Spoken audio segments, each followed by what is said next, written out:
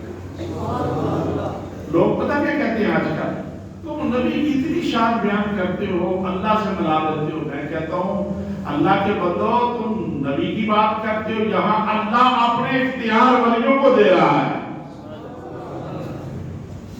نبی تو بہت اونچی چیز ہے نا، ان کے غلاموں کو اللہ رب العالمین کے اختیار دے رہے ہیں.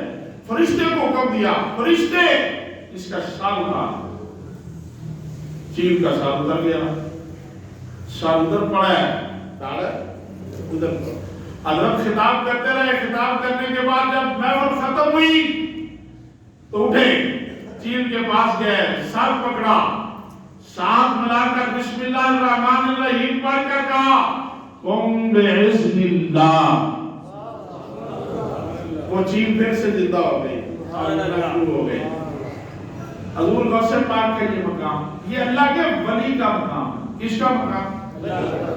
یہ میں اس لیے بتا رہا ہوں، بار بار آپ کو کہہ رہا ہوں کہ اللہ کے ولی کی یہ طاقت ہے. عطا کون کرتا ہے؟ اللہ ہی عطا کرتا ہے. اور ایمان سے بتاؤ، جو اللہ اپنے ولی کو، نبی کے غلام کو اتنی طاقت عطا کرتا ہے، وہ اپنے نبی کو کتنی طاقت دیتا ہو. یہ کہنا نبی ہم جیسے نبی کا کچھ نہیں سکتا، یہ سراسر ایمان سے نکلنے کی بات ہے. نبی کے متعلق تو شائبہ بھی نہیں ہونا چاہیے، شک بھی نہیں ہونا چاہیے. اور رائی کے دانے کے برابر بھی اگر شک کیا تو بے ایمان ہو جائے گا تو. اس لیے کہ اللہ تو اپنے نبی کا مقام تو جو اونچا کرتا ہے وہ کرتا ہے. اللہ رب العالمین تو اپنے نبی کے غلاموں کو جو شان عطا کر دیتا. حضور غوث پاک رضی اللہ تعالیٰ کا یہ مقام اور رفعت ہے. بڑے بڑے اولو العزم کائنات میں، ہم تو عام ولیوں کی باتیں کرتے ہیں، یہ عمل جو ہے عام ولی کر لیتے ہیں. کیوں بھائی کرتے ہیں کہ نہیں کرتے؟ حضور میاں صاحب میرے مرشد پاک اعلیٰ حضرت تاجدار شرف پور شریف حضور قبلہ میاں شیر محمد شرف پوریہ، آپ اپنے پیر کے عرس پر کوٹلہ شریف موجود تھے تو شور پڑ گیا مجمع میں. کیا ہوا؟ شور پڑ گیا کہ جی فلاں شریف نامی بندہ فوت ہو گئے.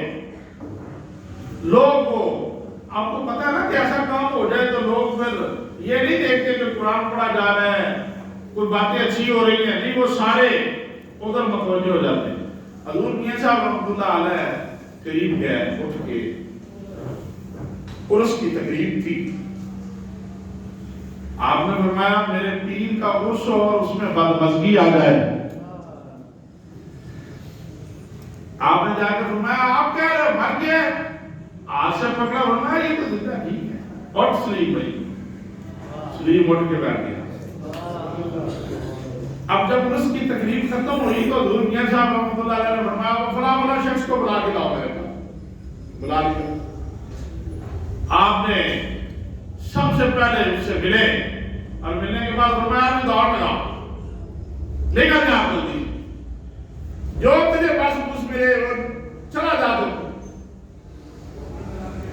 تاریخ بتاتی ہے کہ جب وہ سفر کر کے گھر پہنچا، ابھی گھر ارد ہوا تھا تو مر گیا. اس کے بچوں سے نے پھر جا کے میاں صاحب کو بتایا کہ حضرت ہمارے والد صاحب فوت ہو گئے. وہ تو گھر پہنچے ہیں تو بعد فوت ہو گئے. آپ نے فرمایا یہ رب سے مانگ کے مہلت لی تھی، اور تو اسی وقت گیا تھا. وہ مار تو اسی وقت گیا تھا. تو ہم نے رب سے یہ مانگ کے مہلت لی تھی، یا اللہ اس کو زندگی دے دے تاکہ میرے پیر کے عرس میں غلط تو نہ.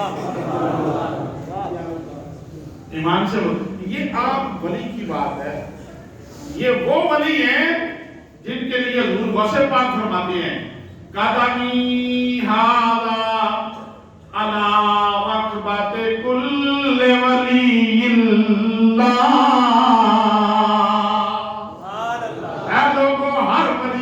کندھے پر میرا قدم ہے، جن کے کندھے پر حضور غوث پاک کا قدم ہے، یہ اس ولی کی بات ہے کہ مر جائے بندہ تو اس سے اللہ رب العالمین سے مہلت لے کے کچھ دنوں کے لیے، کچھ وقت کے لیے اس کو پھر سے زندہ کر دیتے ہیں۔ یہ عام ولی کا کمال ہے۔ ایمان سے بتاؤ، جس کے قدموں کے نیچے ولیوں کی یہ شان ہے، تو جس کے قدم ہر ولی کے کندھے پر ہے، اس غوث اعظم کا مقام کیا ہوگا؟ اب جس غوث اعظم کو اللہ رب العالمین نے یہ شانیں عطا کی ہیں، نبی کا مقام کیا ہوگا؟ اس لیے ہمارا اعتقاد یہ ہے، ہم کسی کو ویسے مانتے، یہ یاد رکھو، ہم یاد کر کے یہ جو 2 نمبر پیر ہے، ہمارا ان کے ساتھ کوئی تعلق نہیں ہے، ہم اللہ کے ولیوں کی بات کر رہے ہیں، جن کا تعلق، جن کا کنیکشن مدینے والے سے جڑا ہوا ہے، اور مدینے والے کے واسطے سے میں رب سے جڑا ہوا ہے، ہم ان کی بات کرتے ہیں، جو وہ اللہ کا ولی۔ یاد رکھو یہ بات، کملی والے آقا صلی اللہ علیہ وسلم نے فرمایا ولی کی پہچان کیا ہے؟ حضور کیا ہے پہچان؟ کملی والے آقا نے فرمایا جس کو دیکھیں تو اللہ یاد آ جائے، جس کو دیکھنے سے اللہ، اس کی یاد اندر پیدا ہو جائے، رب منہ سے نکلنا شروع ہو جائے، جس کا چہرہ دیکھنے سے پتا چلا کہ یہ سچے لوگوں کا چہرہ ایسا ہوتا ہے کہ جس کو دیکھنے سے بندے کے دل کی کیفیت بدل جاتی ہے۔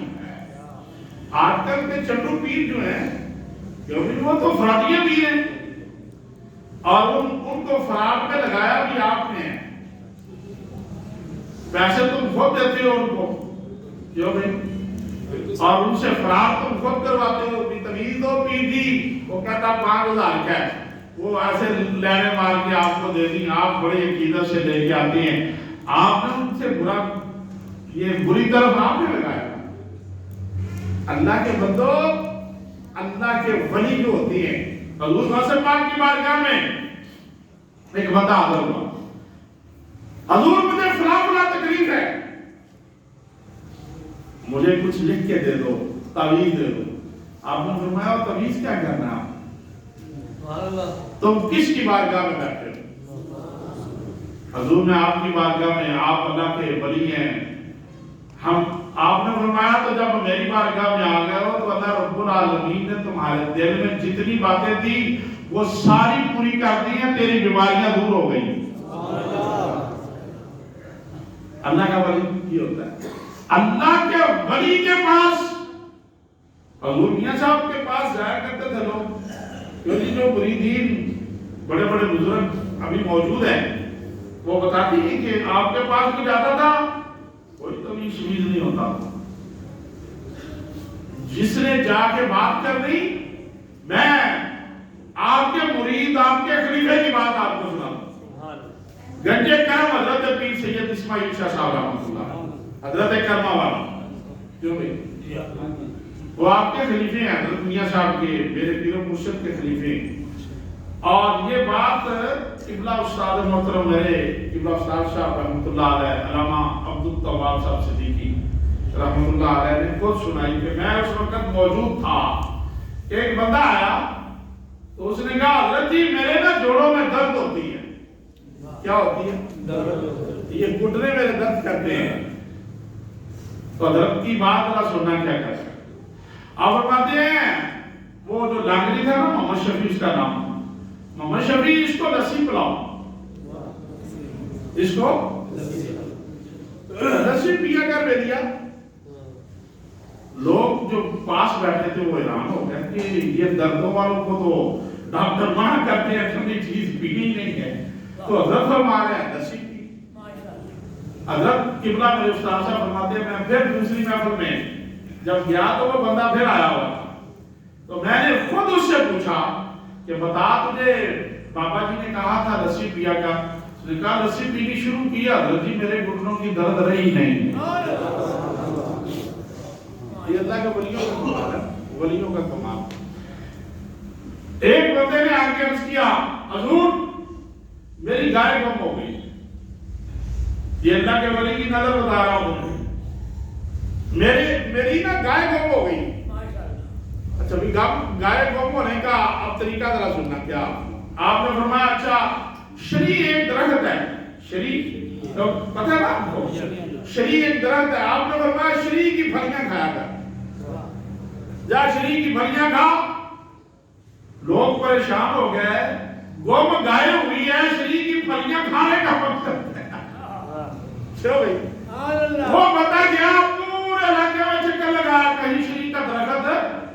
وہ دوسرے گھر گیا, دوسرے علاقے میں, دوسرے گاؤں ساتھ والے میں گیا, ڈھونڈتا ڈھونڈتا شری کا درخت اس کو ملا. اس کے اوپر چڑھا, چڑھ کے جب وہ پھلیاں اتارنے لگا تو نیچے نظر پڑی نا, تو نیچے حویلی میں اس کی گائے بندھی. یہ ہے اللہ کے ولی کی نظر. لوگ کہتے ہیں ولی شریف کو نہیں ہوتا. میں کہتا ہوں اللہ کے بندے, ولی کو اللہ تعالیٰ نے بیان فرما دیا کہ میں ہر نبی کو ولی عطا کیے اور ان کو طاقتیں بھی عطا کی. اور ایمان سے بتاؤ یہ عام ولیوں کی بات ہے, عام ولیوں کی. تو جو غوث اعظم, غوث اعظم کا تو مقام ہی اونچا ہے. آپ پیدا ہوئے تو شور پڑ گیا کہ پتہ نہیں چاند نکلا ہے کہ نہیں. آپ کی والدہ محترمہ کے پاس آئے لوگ, آپ کی والدہ بھی بڑی پاکیزہ ولیہ تھی. حضرت ام الخیر آپ کا نام حضرت فاطمہ تھا, اور ام الخیر آپ کا لقب تھا. آپ کے پاس آئے تو آپ عرض کیا ام الخیر پتہ نہیں آج رمضان ہے کہ نہیں. آپ نے فرمایا آج رمضان کی یکم ہے. یار ہمیں تو پتہ نہیں چلا چاند کا, تو ہم آپ نے کیسے اندازہ لگایا؟ آپ نے فرمایا ساری رات میرے عبد القادر نے دودھ پیا ہے, شہری کے بعد ابھی تک دودھ نہیں پیا. ایمان سے بتاؤ جو پیدا ہوتے ہی یہ اندازے دے, جس کی دودھ پینے سے لوگ رمضان کے روزے رکھنے شروع کرتے ہیں, اس کو غوث اعظم کہتے ہیں. اس کو اللہ کا ولی کہتے ہیں. یہ اللہ ان کو طاقتیں دیتا ہے. 6 سال کی عمر ہے, 6 سال کی. حضور غوث پاک بغداد پڑھنے جا رہے ہیں, راستے میں چوروں نے گھیر لیا. آؤ بھائی 40 چور. کتنے؟ 40 چور ہیں. عمر کتنی ہے؟ 6 سال. سارے قافلے کو لوٹ لیا. اب جس سے پوچھتے ہیں چور تیرے پاس کیا ہے, وہ بچنے کے لیے کہتے ہیں کچھ نہیں. کبھی چوروں کو یہی کہتے ہو کہ نہیں؟ اگر چور آپ سے کوئی لینے کے لیے آ جائے تو نکال کے حاضر کر دیتے ہو؟ نہیں. یہی کہتے ہو نا, او بھائی میرے کو تو کچھ نہیں, کی لے گئے میرے کو, میں نکالتا پوچھا. یہی کہتے ہیں نا. وہ قافلے والے سے پوچھتے رہے چور تیرے پاس کچھ ہے؟ نہیں. تلاشی لے, جو نکلے وہ کہیں دھول بول رہے. تو 40 کے 40 حضور غوث پاک کے پاس آئے. 6 سال کی عمر ہے تو سارے پوچھ رہے ہیں اور بچے آپ کے پاس بھی کچھ ہے؟ آپ فرماتے ہیں ہاں ہے. وہ ادھر ادھر دیکھ کے چلا جائے, ملے کچھ بھی نہ, چلا جاؤ. کہتے اچھا بچہ ہے نا, ویسے بات. آگے چلا گیا, دوسرا آ گیا, اور تیرے پاس کچھ ہے؟ آپ نے فرمایا ہاں ہے. وہ لے گیا. 40 کے 40 نے جب پوچھ لیا تو سردار کے پاس گیا نا, تو سردار نے پوچھا کسی کو چھوڑا تو نہیں ہے؟ اس نے کہا 6 سال کا 6 سال کا بچہ ہے, چھوٹا سا. ہم نے سب نے اس سے پوچھا ہے کہ کچھ ہے, تو وہ کہتا ہے ہاں ہے, لیکن ہمیں اس سے ملتا کچھ نہیں. فرمایا لاؤ اس کو. وہ چوروں کا جو سردار تھا نا, اس نے بلا لیا, آ جاؤ. آپ چلے گئے, جا کے سامنے کھڑے ہو گئے. او بیٹا آپ کے پاس کیا؟ کیا جناب ہے؟ وہ چوروں کا سردار کہنے لگا, وہ سارے کہتی ہیں ڈر سے بولتے نہیں ہیں, تو تجھ سے ہمیں ملتا بھی کچھ نہیں, لیکن تو چھپا بھی نہیں رہا. آپ نے فرمایا چھپائے تو وہ نا جسے چھن جانے کا ڈر ہو. جس کو چھن جانے کا ڈالو. اس نے کہا تو آپ سے ہم چھین کیوں نہیں سکتے؟ آپ نے فرمایا طاقت لگا کے دیکھ لو تم مجھ سے چھین سکتے نہیں. وہ تلاشی تلاشی لی کچھ نہ ملا. آپ نے فرمایا ٹھہر جاؤ. آپ نے وہ قمیض کے اندر سے جہاں سے اس کی ماں نے چھین کے رکھا ہوا تھا وہ نکال کے 40 اشرفیاں دے دی. آپ نے فرمایا یہ میرے ہاتھ میں 40 اشرفیاں ہیں. ہے طاقت تو پکڑ کے دکھاؤ. یہ ہوتا ہے اللہ کا ولی. اس کی عمر 6 سال ہو لوگوں کی کیفیت بدل جائے, چوروں کتنے پر بدل جائے, اس کو کہتے ہیں ولی. جس کے پاس چھوڑے تو جب اس نے یہ دیکھا نا اس نے کہا اللہ کے بندے چھوٹے سے بچے یہ بتا یہ کمال کیا ہے؟ اس نے کہا کمال کوئی نہیں ہے, ایک ہی کمال ہے, بس میری ماں نے کہا تھا سچ بولنا ہے. کیا بولنا ہے؟ تو بس میں نے سچ ہی بولنا ہے. میں ماں سے کیا ہوا وعدہ بھول سکتا اللہ. فکر لمحہ فکریہ آپ کے سامنے ہے. یہ 6 سال کا بچہ جھوٹ نہ بولے تو 40 سردار 41 سردار ہتھیار پاس ہوں, ظلم و زیادتی کرنے والے ہوں تو 6 سال کے بچے کو ہلا سکتے. اسی لیے اللہ کہتا ہے اتقوا اللہ, ڈرو مجھ سے. یا اللہ کیسے؟ فرمایا میرے غوث کے ساتھ لگ,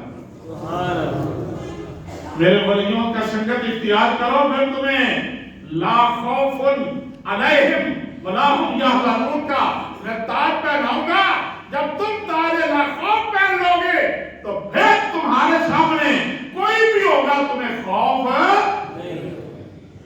حضور غوث پاک رضی اللہ تعالیٰ وہ ہستی مقدس ہے.